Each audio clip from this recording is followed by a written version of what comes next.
Hey sports fans, Coach Nick here and welcome to B-Ball Breakdown. I have the solution for the Thunder. Might be a little late, but there's a lineup change I need to make. I'm not going to tell you right now, I'm going to tell you in the middle.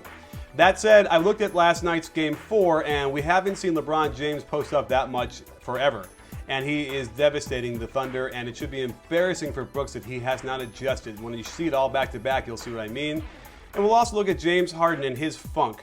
Without him, they ain't going to win nothing. Let's start with LeBron on Cephalosha in the post on the right block. He simply backs him in, no double, really late help, and even though he misses, it's basically a pass to himself. The Heat do a nice little curl on the weak side to get LeBron good deep post position, and watch how Fisher, who isn't going to bother LeBron with his size, waves his arm a little bit, loses Mike Miller totally, but they get lucky and he misses. This time on Harden, a nice rip-through move. Again, no double team, only help after the penetration, and that's going to open up a tip-in by Bosh. And this seems kind of random because they're going to send Derek Fisher, the smallest guy on the court, to try and aggressively double team, even though his man is one pass away. This should be Harden helping and everyone else rotates over. So what happens? Cole gets a good look and he splashes it. It's now to the point of infuriating that they don't come over and double hard. Look at what LeBron is doing. He's just getting layups. I really like how they do this move where they screen the ball and get a switch. So now Russell Westbrook is guarding LeBron in the low post. They give it to him and clear out, and James Harden is going to fall asleep on James Jones by standing there. No hard immediate double team like there should have been, and James Jones is wide open. Watch Harden fall asleep guarding the best player on the planet. How do you do that? He's now a step behind, it gets bumped, and LeBron's got decent post position and he faces up. Again, no real double team, but there comes Westbrook one pass away waving at the ball, and guess what? Another splash. You think I'm being too harsh? Harden does it again on the next play, completely loses him. This is unacceptable. However, they're able to get a quick hand in there and knock the ball out before LeBron can turn and get an easy shot, and they luckily get a turnover. I swear to God, it looks like Perkins is out there just to get the ball out of the net after LeBron scores another layup. Here's the mistake I think Harden is making. He's letting LeBron face up and not put pressure on him there. Now he's letting him back him down into the lane. Again, no double. Layup. Another post up, no double. Westbrook waves his hand a little bit at him and they get a foul. But even if they don't call the foul, it's a dunk by Bosh. Look at the shots they're getting. So they throw Durant back on him to do something in the post, and he just faces up and nails a long jumper. And at that point, you got to just shake his hand and say, nice shot. But at least Durant guarding him makes him get the ball much farther out on the perimeter. Look, he ends up getting it at the three-point line and misses that shot. So it's embarrassing watching the Thunder go against LeBron in the post. Either they get a layup or a wide open three and there's no adjustment.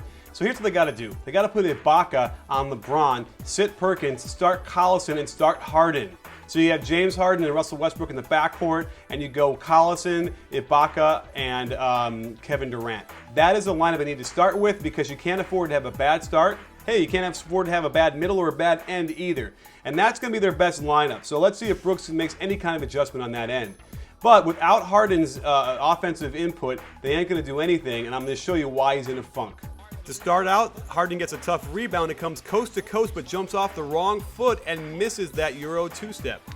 He was able to help with this nice lob on the front of the post by Battier.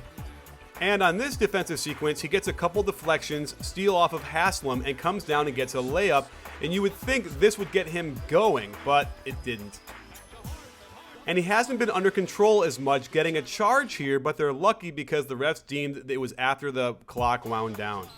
Here, Dwayne Wade makes a mistake and should be a lot closer to Harden, but that gets him a wide open look and he still can't knock that one down. And the Heat do a great job defending the screen and roll with Harden. Here, Haslam won't let him get by, but the spacing is wrong. Look how close Fisher is to him, and he tries to throw a cross-court pass over Dwayne Wade. That ain't gonna happen, and a layup.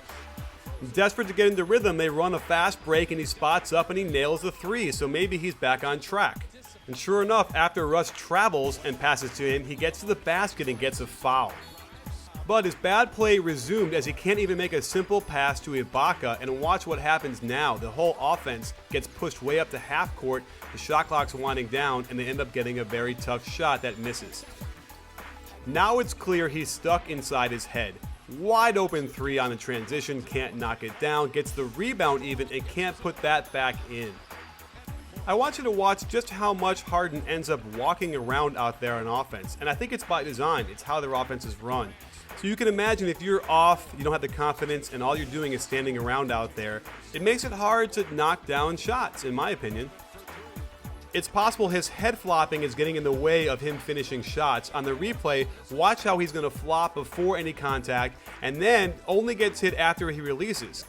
To show you how far he's fallen, on the coast to coast, he literally throws it right off of Haslam's chest for a turnover, and then he gets a beautiful steal at the half court, attacks, and cannot finish the layup.